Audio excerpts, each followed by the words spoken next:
So let's talk skewed matchups and uphill struggles in games of Warhammer 40k. Let's talk through 7 examples of armies that might do particularly badly when matched up against one other.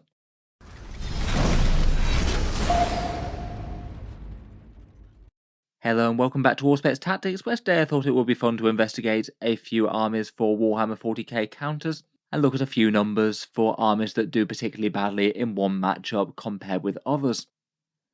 I feel like faction versus faction matchups are maybe a little bit more on the higher end of competitive things in Warhammer 40k. Often the metric that gets talked about the most in terms of balance tends to be win rate against factions in general, which are definitely useful, but if you did want to dig into the data further, then they perhaps only tell part of the story. You could have an army that had a win rate of 50%, but was perhaps particularly good at destroying Space Marine armies, but would lose hard against certain other ones like Orks or Eldar or something. Sometimes it's to the extent where a lower win rate army might still be odds on to beat one of the top armies if they just have a very specifically good matchup into them, or at least have way better chance than you would have thought they would have had, judging by the win rate of the one faction and the other. I think there can be quite a lot of different reasons for this. I feel like perhaps the most obvious and most common is how specifically often played units play against each other. Perhaps the most obvious example being armies that just play in a very distinctive way and might try and stat check their opponents in one way or another. Say, for example, if you're playing an army of Imperial Knights, it's going to be a really big deal whether the opponent's army typically has very good anti-tank weapons in their top competitive lists. If they typically do and have efficient ones, then the Knights player is probably in for a bad time. If they don't, then it should be a particularly good matchup for them. Perhaps another example might be an army that's got lots of damage dealing but fairly fragile elite infantry that rely on hiding behind terrain then jumping out to strike against an army that say got a whole load of either fast movers or ignores line of sight weaponry that might be able to pick up these fragile damage dealers without too much issue. Otherwise, overarching faction rules could definitely contribute as well. Say for example Space Marines' Oath of Moment being particularly good at taking down hard targets, or at least in its current form. Maybe just making them a little bit more likely to do well against Custodes than they might have done in the past. And other certain stratagems and core rules to the faction could be rather brutal against certain foes. Say for example melee armies tending to do badly into Custodes for the first few months of 10th edition, given very easy access to fights first. In general though, I think unless you're very in tune with the higher end of the 40k meta, it can sometimes be a bit of an inexact science. Just for anecdotal evidence, you're going to have to play an awful lot of games to have a good idea against the entire field. Just playing once against every single faction in the game is usually going to take 20 or more games for most people. And I feel like from game to game there could be really quite a lot of variance as well, depending on how players play their armies, and exactly what unit choices might be taken. It could be fairly stable for top competitive lists, for example, where armies have their best stuff largely worked out, but for people who run off-meta stuff or more casual things, it could be quite different. And then just when some of the better matchups are figured out, Games Workshop might just drop a huge balance update and turn a few of the army rules upside down, maybe making a few of the best lists change really quite radically, and that could be enough to change a good matchup into a bad or the other way around. For this video, I thought it could just be fun to take a look at a few matchups that seem to be fairly heavily slanted one way or the other. Maybe ones that seem to be really quite clear in terms of win rate trends on a big stats basis for matchups versus each other. One way that I thought could be kind of interesting to do it would be to look at different win rates and compare them to each other. That should in theory give you a fairly reasonable estimate of what the faction could expect to win, even if it's played against a faction much better than itself, and then look at the rough actual win rates of this matchup to see whether armies do better or worse than expected.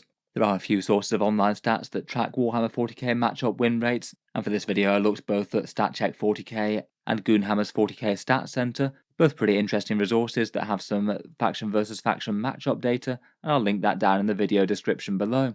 Of course, Games Workshop's just recently thrown a massive spanner in the works with the balanced data slate going into effect, so a lot of the historic win rate data will be a little bit out of date, but I still think it should be useful enough for highlighting the differences between expectations and reality, just showing that some of these armies do counter these armies better than expected, and even if their overall army power goes up or down, it should still lead to matchups that are slanted more in one faction's favour than you'd expect. First up, and perhaps maybe a more obvious one, are Knights versus Aeldari. This seems to be borne out for both Chaos Knights and Imperials, in that they seem to do far worse against Aeldari than their average win rates would predict. Judging by the difference in their win rates so far, you'd expect Aeldari to be winning just over 60% worth of games, but they actually seem to win more like 70%, really quite a big difference of 9% there. I'd guess that the main reason for that is that Aeldari can deal with the enormous stat check that is Imperial Knights. My main guess for why they'd be able to do that so well is just the combination of loads of their lists liking to run a lot of Bright Lances with their strength 12 and damage d6 +2, and then their inbuilt faction rerolls with rerolling 1 hit and 1 wound roll, making them ridiculously efficient. That kind of firepower from War Walkers or maybe some Fire Prisms and things is going to down the really big heavy knights quite quickly. I think the Fate Dice and 6s generally tend to help out quite well with armor, whether it's root wound rolls or damage rolls or devastating wound shenanigans, and perhaps things are further helped by Phantasm and other jump shoot jump mechanics that might be kind of hard for more direct damage armies like Imperial Knights to deal with that well. While everyone struggles with Aeldari, looks like Knights might struggle with them a little bit more so than most. On the flip side though, Imperial and Chaos Knights both seem to have a slightly unusually good time against Tyranids. From the tournament stats, you'd expect a win rate of around about 54% from Knights versus Tyranids, judging by their different average win rates, but actually Knights seem to win quite a lot more, around about 65% of games. Again, really quite a big difference there. It does look like Tyranids have an uphill struggle against the super heavy war machines. Again, my guess would be that the primary reason is probably Tyranids not being able to deal with these enormous tough profiles quite as well. They do have really quite a lot of good mid-strength firepower, but not really very many weapons that can, say, wound a toughness 10 thing on a 3+, and it doesn't appear that the lethal hits that they can pick up from invasion fleets is enough to counter that. On top of that, I'd say that perhaps the typical damage profiles that Imperial and Chaos Knights have do feel like they'd be particularly good at killing most of the better Tyranid monsters and things like Zoanthropes fairly quickly. Rapid-fire battle cannons, Avenger Gatling cannons, and thermal spears all seem like they'd be pretty efficient here. These stats are for pre-Codex Tyranids and pre-Nerf Imperial Knights, so the exact numbers might change a little bit. I still probably expect Imperial Knights to do unusually well against Tyranids compared with other factions though going forward, unless say Tyranids adopt a radically different playstyle with a different detachment for example.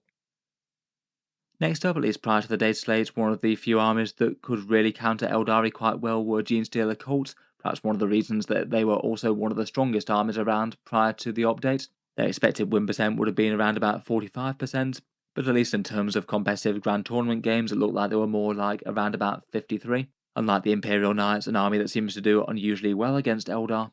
My main guess for why this might be is that probably Eldar Lance firepower that tends to feature really quite heavily in their competitive list just doesn't really do much against Hordes, and Genestealer Cult at the moment are one of the only competitive Horde armies out there right now, so are a bit of a curveball in the meta. Even if the Aeldari can just focus and destroy any one Genestealer Cult unit as well, it might matter a little bit less given that they have the chance to respawn. And often by the time you can actually kill them, they might well have already done what they set out to do. They tend to jump down with their deep strike shenanigans and deal out some great alpha strike damage, focusing down some scary units with layered buffs if necessary, and having a few interesting tricks to get them into things they otherwise might not normally have been able to reach, things like dropping just outside of 3 inches, or forward deploy aberrants threatening first turn charges. I'd guess not the best for an army like Eldar that has quite a lot of value on shenanigans to hide from enemy damage output. They just might not be able to do that so well against Genestealers.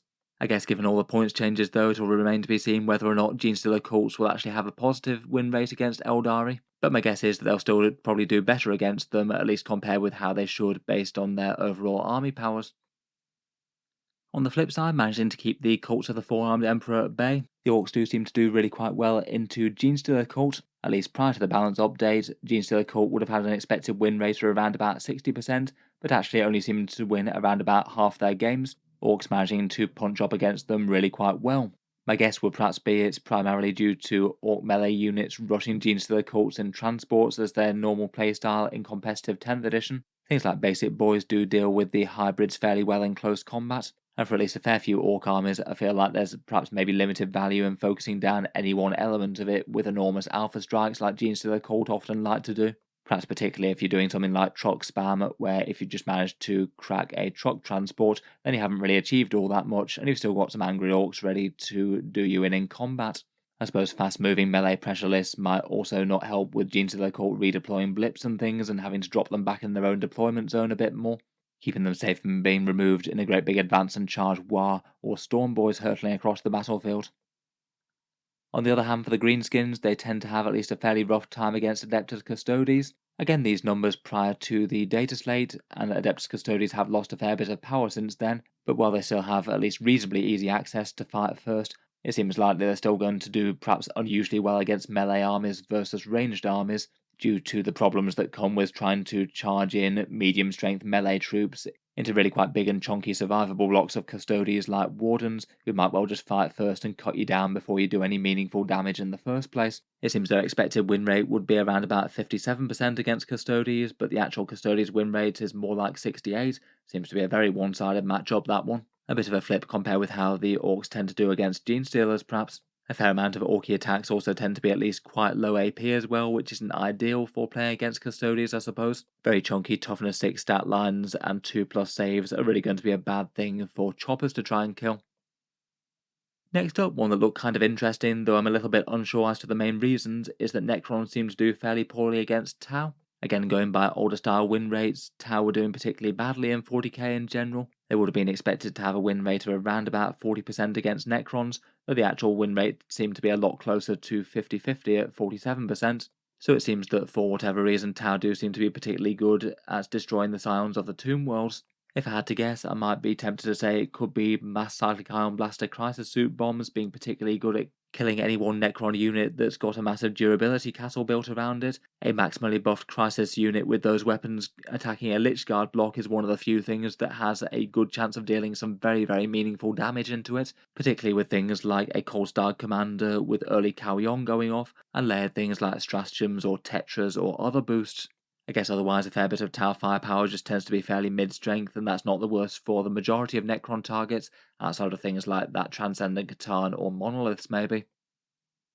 Finally, for an army that seems to be the scourge of the greater good though, are Tau versus Chaos Demons. Prior to Balanced Data Slate updates, the Chaos Demons were in a similar sort of win rate place to Necrons more or less, but rather than Tau seeming to do extra well against them, they seem to do extra badly against the demons, only winning around about 29% of games when you might have expected them to win around about 39%. On a competitive level, I'm guessing that's mainly due to Be'lakor basically just saying no to shooting armies. He has a shadowy buff that can cover lots of very scary nearby greater demons and make them just immune to shooting unless you get in super close, which isn't generally somewhere that you want to be with greater demons unless you have countercharged melee threats. Then they might have those demons that you can't gun down at range, and Chaos Demons have a few other tricks to get things into melee quite quickly, like their Warp Surge stratagem, or deep striking things in pretty close with the Shadow of Chaos. I'd guess they'd probably be fairly likely to be able to maintain the Shadow of Chaos in the mid-board, with lots of assault units that the Tau might struggle to get too close to safely. Tau also seem to have a fair few pretty interesting lone operatives, things like Ghost Kills and Shadow Sun, and maybe Ornvar as a speed bump. Not really stuff that has any massive value against Chaos Demons, given that they're almost entirely melee as an army and don't have much range. The Balanced Data Slate definitely did provide some nerfs to Chaos Demons and some big buffs to Tau. Given those changes, I'd certainly expect that Tau would have a positive win rate against Chaos Demons going forward. In any case, I think we'll leave that there for this one. Hope you've enjoyed just a few numbers and a bit of musings as to why a few of these matchups might go one way or the other in competitive games. Feel free to let me know any other insights that you might have on the pairings discussed, or any other armies out there in 40k that you think have particularly slanted matchups and might be very easy to win with against with your faction, or very hard to beat with your faction. If you've enjoyed the video, then feel free to subscribe to Auspex Tactics, where I'll certainly keep the regular 40k videos coming. I do tend to post new ones just about every day. Finally, if you have been enjoying all the videos on the channel, I would just like to mention that Auspex Tactics does have a Patreon page as well, and you can find that linked in the video description if you'd like to help support. Channel patrons do get a fair few advantages, seeing certain videos early, regular votes to see what sort of things happen next on the channel, and automatic entry into the regular prize giveaways with a chance to win some big model kits each month. If any of that sounds good to you, or you'd just like to help support, the link is down in the video description. In any case, a massive thank you for listening, and I'll hope to see you guys next time.